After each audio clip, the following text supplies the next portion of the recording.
Lord Jesus, we submit ourselves to your word because as Christians, there is no greater identity for us than creatures of the word. It is you, not your Bible, that saves us, but without your word, without a God who communicates, we are without hope. So for anyone who is here today, whether they're Christian, whether they think they're Christian, or whether they are seeking more knowledge on what it means to be a Christian, we know that we have landed in the right spot because you have communicated to us regarding your Son, and you seek to call us to faith in him. We pray this in your name. Amen. So are you a pessimist or are you an optimist? Are you a glass half empty kind of guy or a glass half full kind of guy? It's my firm conviction that nothing reveals your worldview. That is, are we getting progressively better or are we getting progressively worse, like the Christmas season? I have a beautiful, lovely wife, and every year around Thanksgiving, she begins to shape-shift into a zealous and impassioned version of Cindy Lou Who. Meanwhile, there's another person in our house who will remain nameless, who identifies more with the less lovable, often misunderstood Grinch. And every year before our children's eyes, conflicts and worldviews collide. The crucible of curmudgeon is constantly accosted by the greenery and glitter and guilt of ruining our children's childhood. And this worldview, are we getting better? Are we getting worse? Are things happy? Are things less than ideal collide?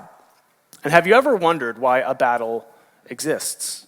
Why two people who are so seemingly alike are so incredibly different? Why is it that as we break for the holiday seasons, we find new traditions, we go back to old wells of joy, that conflict, sorrow, death, and darkness never seem to keep the same schedule as us? While we change and creates breaks, those never do. You see, whether it's wrestling with a cantankerous husband about how quickly the lights should go up, or whether it's putting on a cheery face while deep pain, wounds, and anxious worry eat at the soul underneath, we know what it's like to live in a world embroiled in conflict. As we slow down to celebrate Advent, that's the long-awaited birth of Jesus Christ, we encounter a story today that answers those questions of conflict, not merely at a theoretical level, but actually at a practical level, that changes the way you live and interact with your world and with your own heart. So will it get better? Or will it get worse? And how do we make sense of things in the meantime? In order for us to highlight the birth of Jesus during this Advent season, we're going to spend 4 Sundays looking at 4 significant births in the Old Testament. And we're going to see how each of those births prepare us and teach us more about the significance and wonder of the birth of Jesus Christ. And if this is your first time dropping into Sovereign Hope, you came for a joyous Christmas Advent series, opening up with the story of Cain and Abel might seem like an odd place to start. But it's actually in witnessing the first, the second, and the third birth in human history that we are going to see the need and necessity of the birth of Jesus Christ. This story highlights not only the centrality of Jesus in the Bible, but the centrality of Jesus needed in your own life. And what we're going to see today in Genesis 4 is this. This is going to be our main point. The hope of man is deliverance from hope in man. The hope of man, the hope we sing of in all of our Advent songs, is the hope of, or is deliverance from hoping in man. And we're going to see this in 3 points as we look at the story of Cain and Abel. First, we're going to see the subtlety of sin as we examine a hope distorted. And then we're going to see the dark spiral of sin and the legacy of Cain as we see hope destroyed. And lastly, when all seems to have gone wrong, we see the promise of hope delivered. But we'll be in Genesis 4 today, which if you have your Bible, it's so encouraging when Johnny was reading to see many of you looking down on your phones or your Bibles. If you don't have a Bible, we have some at the info desk. Please take it. And this is in the opening portions of Scripture. And so to understand what's going on in Genesis 4, we need to understand what happens in Genesis 1, 2, and 3. And after God created a perfect world and created Adam and Eve, he made them in a perfect relationship with him. There was wonderful shalom. There was peace everywhere, peace with man and nature, peace between man and woman, and peace between humanity and God. But the devil snuck into that perfection and deceived them. You see, there was one tree that God prohibited Adam and Eve to eat from, and he said, if you eat of this tree, you will surely die. And what God gave them as a gracious restriction, the devil twisted into a sinister scheme by God to mute the joy of Adam and Eve. And maybe you've experienced these kind of lies before when you encounter the God of Scripture, his commands to us. God doesn't want what's best for you, says Satan. He's holding out on you. Your life would flourish if you could just break the bonds of what God has told you. He's holding you back. He's limiting your freedom. He's stealing your joy. And yet what we see in Genesis 3 is that Adam and Eve ate from the tree. And everything that God said was true. And everything that the devil said was false. They sinned and immediately they became spiritually dead. All the peace that existed between them and nature, them and each other, them and God, it was shattered. But in a remarkable turn of events, God comes to them in the midst of their sin and does something amazing. He doesn't kill them. Though they would be spiritually separated from the presence of God, removed from the Garden of Eden on account of their sin, God allowed them to live. But why? Because God also promised to make a way back to the garden. He promised that one day the serpent, the deceiver, would be crushed forever. He promised to redeem himself all that Adam and Eve broke. And look at how he gives this promise in Genesis chapter 3, verse 15, when God is cursing the serpent. Look at what he says in Genesis 3:15. I will put enmity, that's conflict, that's strife, between you and the woman. So that's between the serpent, the devil, and the woman. And between your offspring and her offspring. He shall bruise your head, and you shall bruise his heel. And so what God is saying is that one day, an offspring of Eve would enter into this conflicted world, but he would crush the head of the serpent. He would bruise his head. He would stomp out darkness. Through Eve, though she was deceived first, God would grant salvation according to what? His mercy. This was so significant that Adam understood this and Eve lived under this as the centerpiece of her identity. Look at Genesis 3, verse 20. Then man called his wife's name Eve because she was the mother of all living. And so Adam named his wife Eve, which sounds like the Hebrew word for life giver. Both of these understood that on account of God's promise, all life, all restoration would come because God would give the gift of an offspring. Mercy would be given through the offspring of Eve. And so this tragedy of sin, coupled with this hope of the serpent crusher offspring, is the immediate context to what we encounter today in Genesis chapter 4, which is where we see our first point, hope distorted. Hope distorted. And perhaps as you listened to Genesis 4 read for you today, you picked up the theme pretty easily. The theme is everything fell apart. It went terribly wrong. But as you listen to it, and as we read it again together today, I want you to listen. Where did things start going wrong?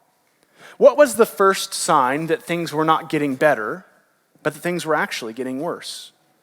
See, what's interesting is the serpent is found nowhere in this passage, but the echo of the serpent's lie is present everywhere in the heart of humanity. Notice where this passage begins in Genesis 4, verses 1 and 2. Now Adam knew Eve, his wife, and she conceived and bore Cain, saying, I have gotten a man with the help of the Lord. And again she bore his brother Abel. Now Abel was a keeper of sheep, and Cain a worker of the ground. Did you see it? We just ran into it. It's subtle, but by the end of our text today, what we just read will glow like Rudolph's nose. Because here we see the subtlety of sin. In order to find it, we need to employ a really helpful Bible study tool. And so we have our Bible reading app. There's going to be a new plan coming out this January. We want to help you guys study God's Word. And a really helpful tool when you're studying God's Word is to ask yourself one simple question. What do I know? What do I know up until this point? And what we know shapes what we're maybe uncertain of. It helps us understand what's going on in the text. So what do we know up to this point in Genesis 4? We know that Adam and Eve failed. We know that God in his mercy allowed them to live. we know that God in his grace promised he would defeat the devil through the offspring of Eve. We also know that sexual intimacy existed before the fall in Genesis 2, when a husband and a wife, a man and a woman, became one flesh in marriage. But we also knew, out of all the times that Adam and Eve could have been intimate, it wasn't until this very moment that the God who had mercy, that the God who promised grace, used his power to open the womb of Eve. And what does Eve say? I have gotten. And God helped. I've been in the delivery room for our 4 children. And never once, after any of those births, did people and nurses stream in and congratulate me on my effort and my labor. Why? Because I did comparatively nothing compared to Sarah. Sarah did the work.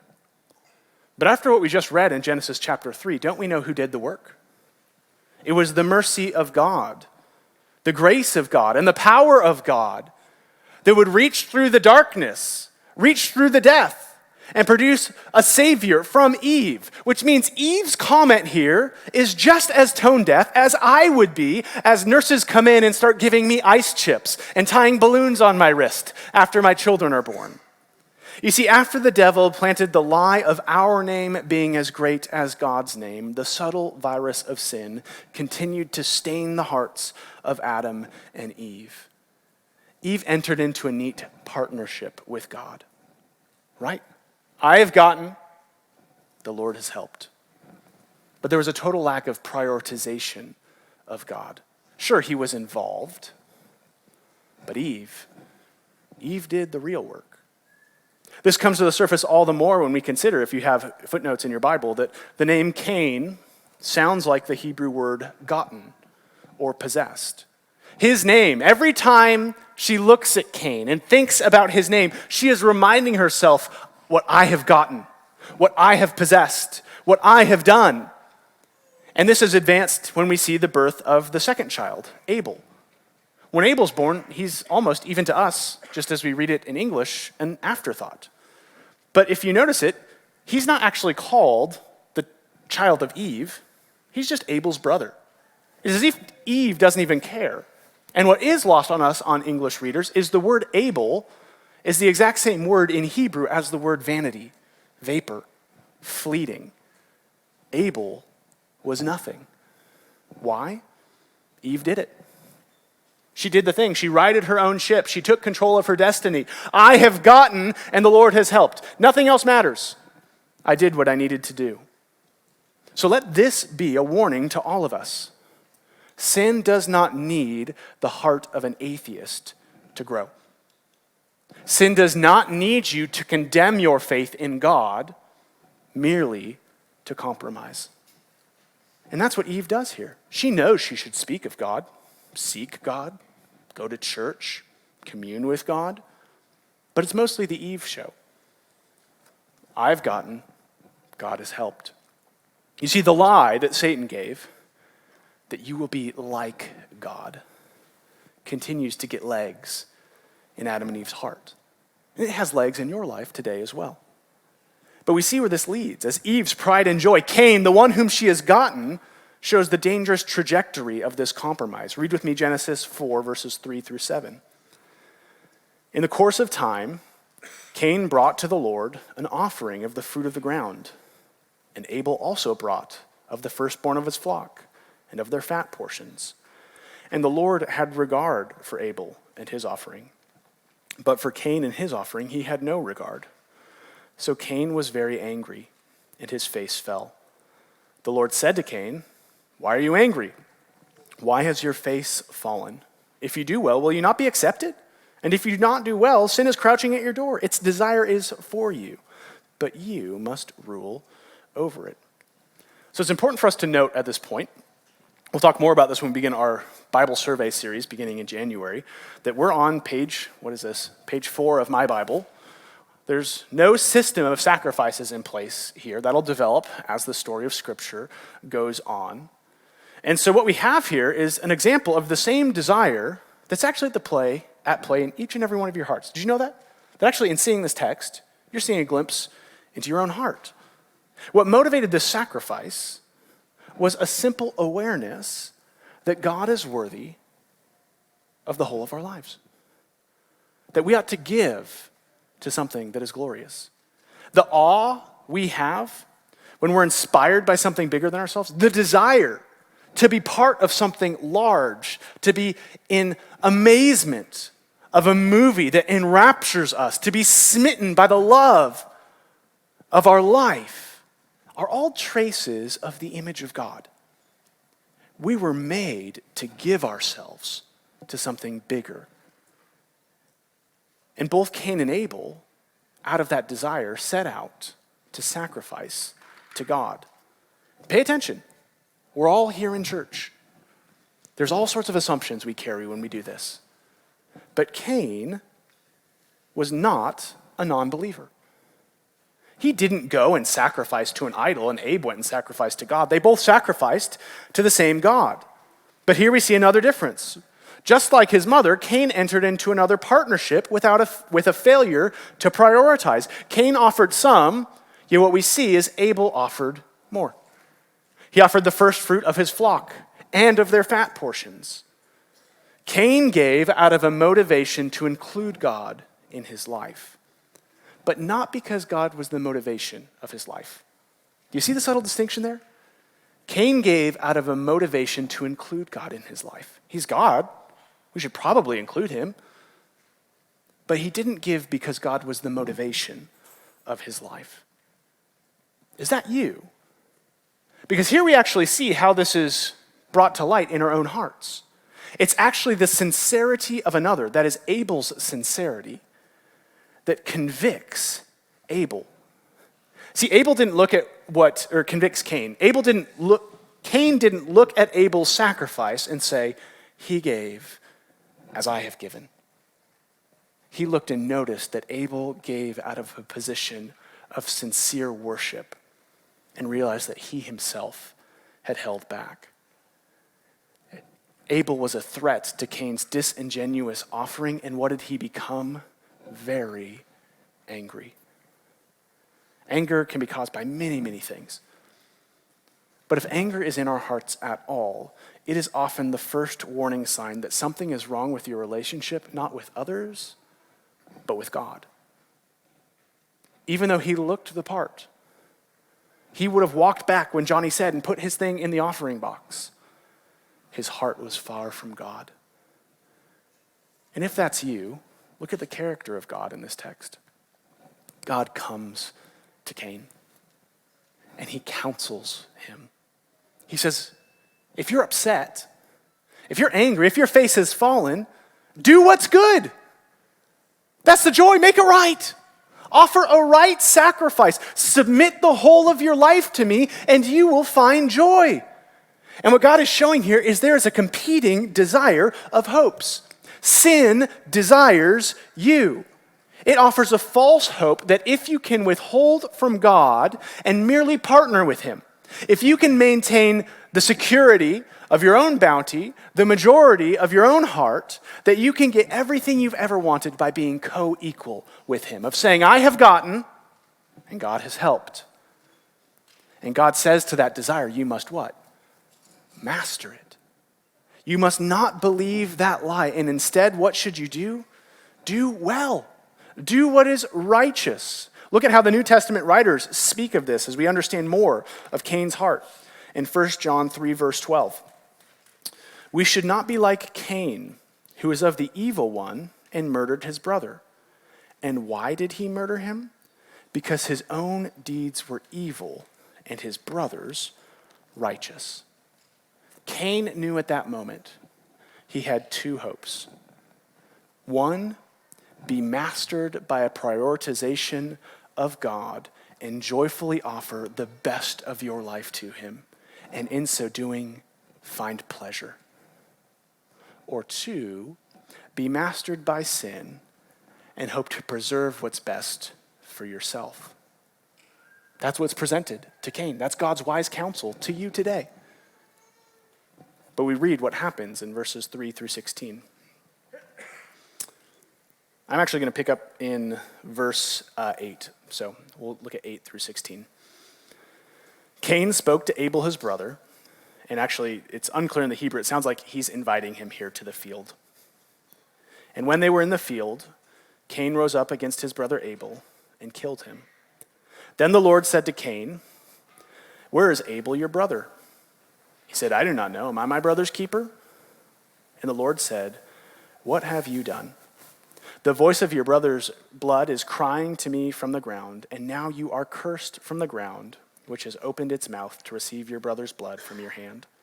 When you work the ground, it shall no longer yield to you its strength. You shall be a fugitive and a wanderer on earth." Cain said to the Lord, "My punishment is greater than I can bear. Behold, you have driven me today away from the ground, and from your face I shall be hidden. I shall be a fugitive and a wanderer on the earth, and whoever finds me will kill me." Then the Lord said to him, "Not so. If anyone kills Cain, vengeance shall be taken on him sevenfold." And the Lord put a mark on Cain, lest any who found him should attack him. Then Cain went away from the presence of the Lord and settled in the land of Nod, east of Eden. So what did Cain do in the face of these two hopes?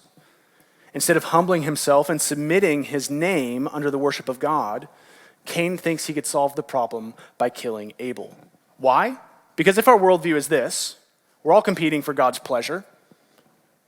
It depends on who pleases God the most. Then we view people as tools or threats. We can't escape it. Tools that we want to keep weak people around us because we look better, therefore God must be more pleased with us, or threats in that whoever seems to be outperforming us needs to be eradicated and eliminated. And so Cain says, there are two competing people for God's pleasure. Make it one, and I have won. So he kills Abel. This is the hope distorted. If God's pleasure is what we need to be happy, which is what God himself just said, then we need to do whatever we can to earn God's pleasure by any means possible. We work harder, we foster violence, we strive to be seen as greater, but God's pleasure, that is God's grace, we already see in this text, is never a result of our works, only a result of our worship. And this terrible inversion leads to our second point today: hope destroyed. Cain is confronted in what we just read once more by God, and he's cursed. Just as his father and mother were cursed, here their firstborn, the one who is supposed to be the snake crusher, the one who Eve had gotten, is cursed again. He's moved further from the Garden of Eden than even Adam and Eve were. And notice God's specific curse. It was this: 1, you're cut off from the presence of God. 2, you're cut off from the land.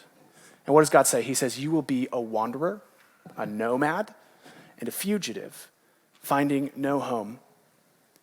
But Cain hears this, and he has fear. He says, if I have no home, if I have no security, then whoever finds me will kill me. But do you see the character of God, even to this murderous rebel? That's the word, rebel. He says, not so. If anyone kills you, I will avenge you. I will protect you. And he puts a mark on Cain. And all that's supposed to mean is that there was something kind of like a wedding ring. I don't know what it was. God hasn't shown us. But when Cain looks at it, he's to remember that God has promised him security, that God was watching over him. But what does Cain do immediately? This is where reading your Bible is so fantastic.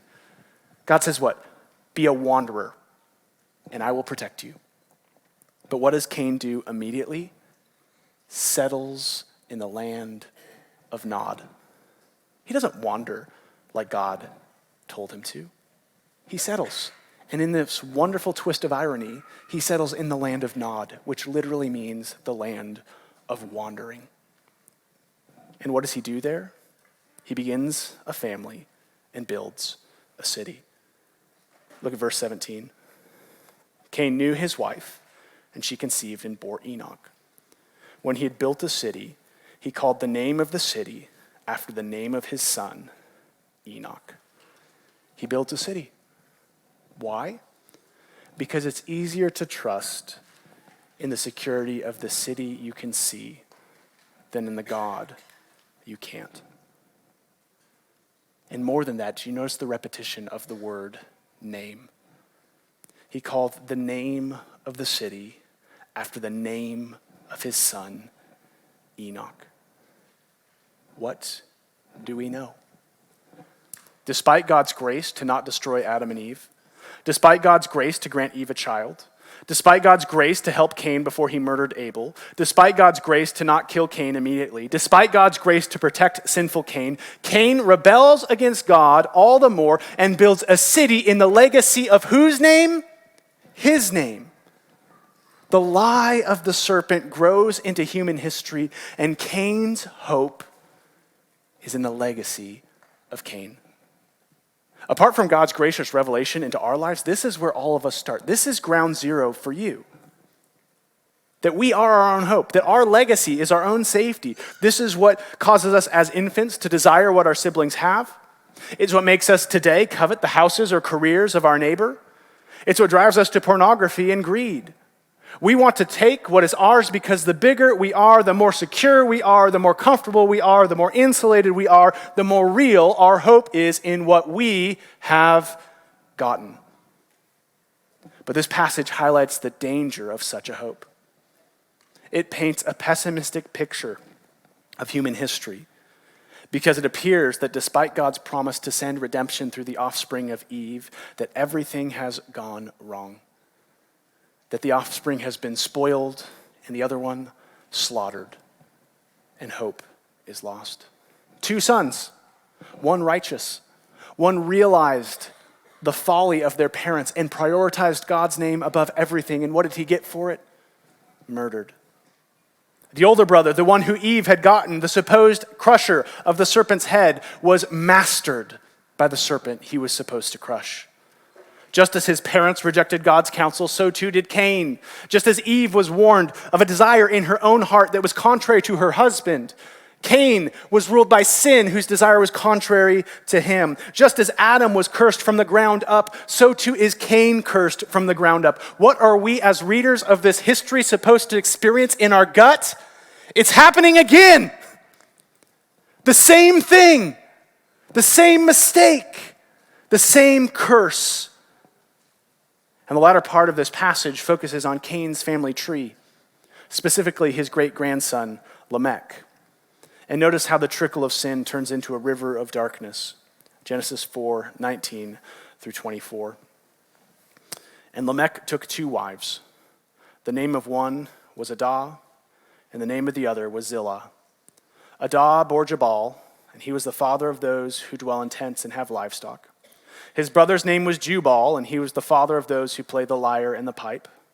Zillah also bore Tubal-Cain. He was the forger of instruments of bronze and iron, so instruments, we're not talking about a brass section here, we're talking about tools.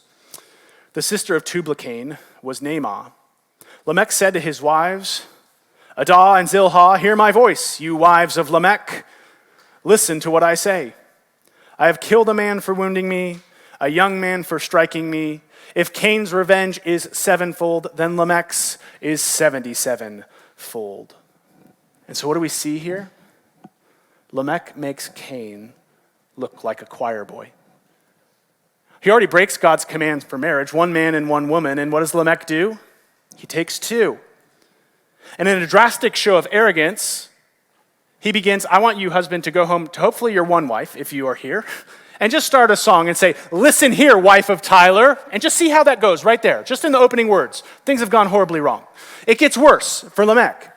He sings a song promoting what? Speaking in the 3rd person of his own name. And he boasts in the endless nature of his wickedness. Cain murdered his brother. Lamech is here boasting of his own power to kill multiple men, even young men. Even greater than Cain's revenge, which was promised by Yahweh himself in all of his power and righteousness, Lamech boasts in his ability to exceed even the power of God in judgment. He is bloodthirsty, he is brutal, and he is all that is left. Jude writes this in Jude verse 11. Woe to them, for they walked in the way of Cain and abandoned themselves for the sake of gain. Bloodthirsty and dark is the legacy of hope in man.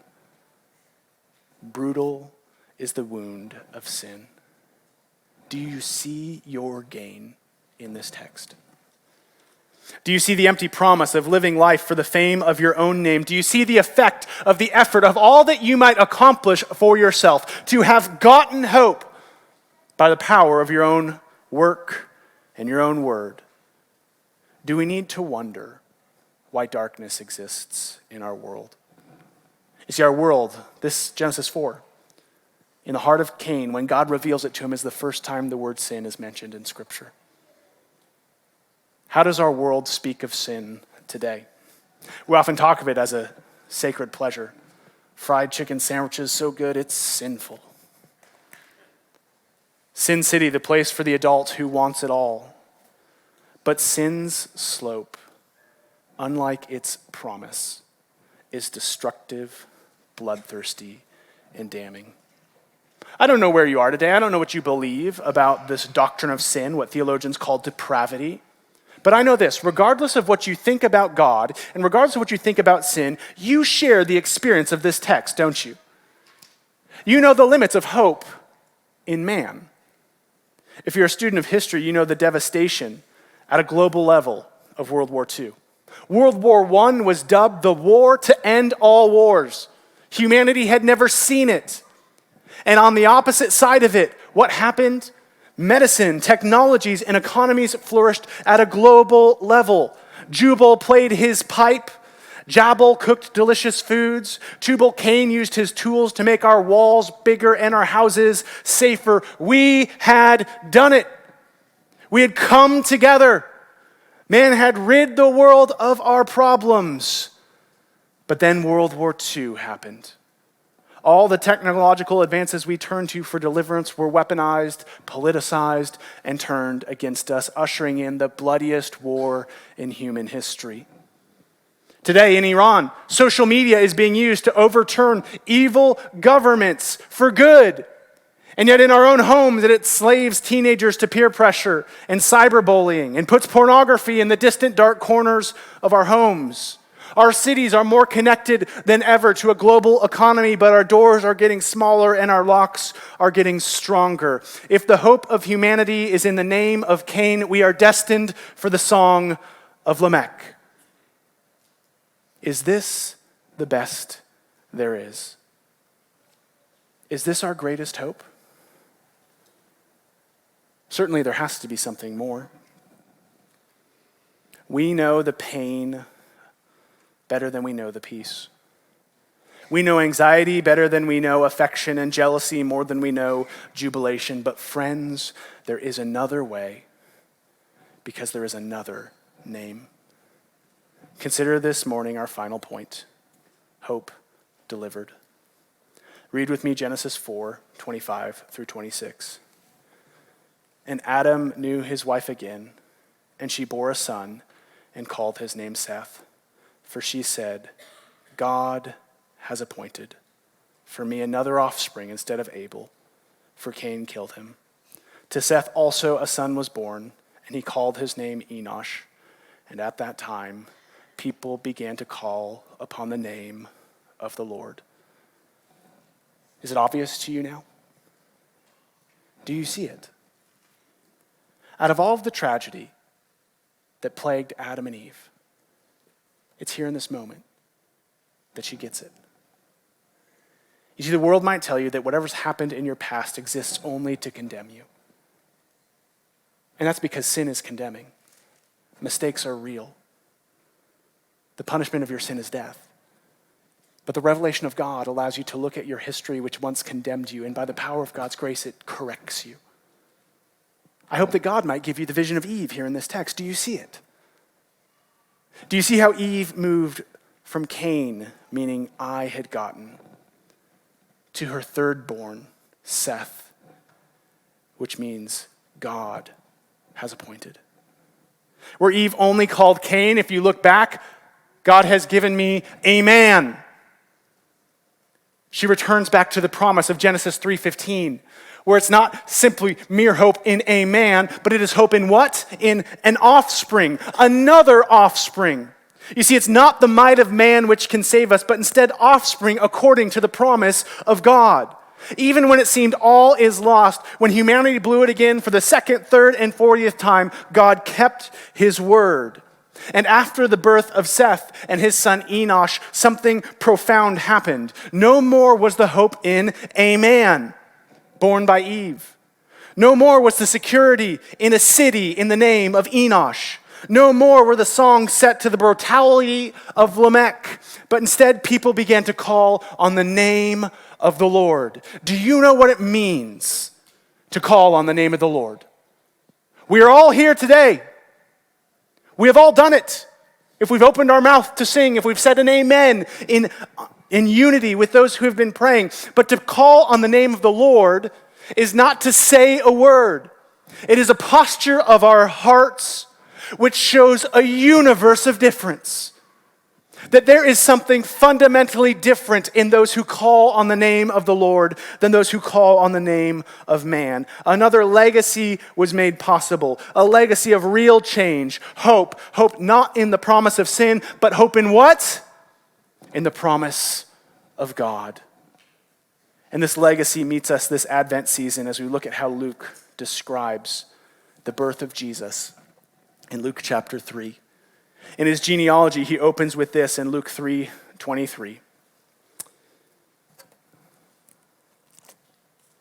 Jesus, when he began his ministry, was about 30 years of age, being the son, as was supposed, because he was born by the Holy Spirit in Mary, so that's why it says as supposed of Joseph, the son of Heli.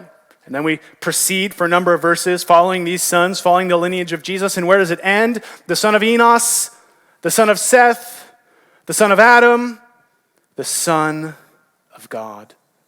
It was through this line of Seth that God would keep his promise to a world embroiled in darkness.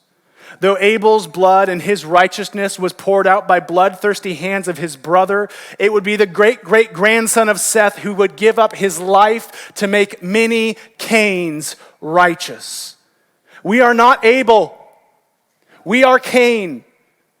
We are the ones apart from a righteousness, but we have a brother who came to lay down his life for us. So where do you find your hope this morning? In the name of Jesus and him alone. Do you fear the world is getting worse? Today, one of our founding members of this church in 1968 is in a hospital room where she's been for 2 weeks, uncertain of what it looks like for her to get out. Sin, darkness, and death rages forward, but there is a way out. There is a hope that God will keep his promise to save by giving you the faith to cry out according to the name of God. And because we have seen that name in the birth of Jesus Christ, we know he is faithful. We know he will keep his promise. We know what it means to be accepted on the basis of this name. And so how do we apply this truth to us this Advent season? Well, first, when it seems this world is darkness and only darkness, God's promise remains. What is going on in your life, in your heart, in your workplace? Like a seed growing in the darkness of winter, spring will come. God's word makes a way, and Advent proves that the long-awaited promise will one day break forth. One day the Son who came once will come again and restore what was broken in the garden and bring us back to peace in God. One day his name will be the only name. And two, when it seems if by God's grace you call according to the name of the Lord, you might find yourself surrounded by a world of Cains. A world of hostility against all that is God's, a world that finds your worship to be odd and awkward and even distasteful. But in a world of Cains, we have a better brother in the flesh. We have one who gave himself to save us not only from the fear of death, but from the temptation of Cain, from the subtle lie of inverting hope in God for the weapons of the flesh. When we feel our name threatened, when sin is creeping at our door, when it seems the only weapon we have against darkness is the violence of Lamech, we remember we have another tool. We have Emmanuel himself, who is God with us. a name which cannot be shaken, and a legacy which cannot be moved. Let's pray. Lord, we come before you, asking you to give us the vision of Eve. Give us an understanding that the hope of all we have is not in what we have gotten, but in what God has appointed. We thank you that what Cain shows us is that because sin exists, we cannot choose to do what is good. We are stuck. But Christ has chosen for us. He has chosen what is righteous. He has laid down his life to save those who according to the flesh are his brothers, but according to sin are unrighteous. So Lord, give us the hope today to live life in the hope of that name. We pray this in your name. Amen.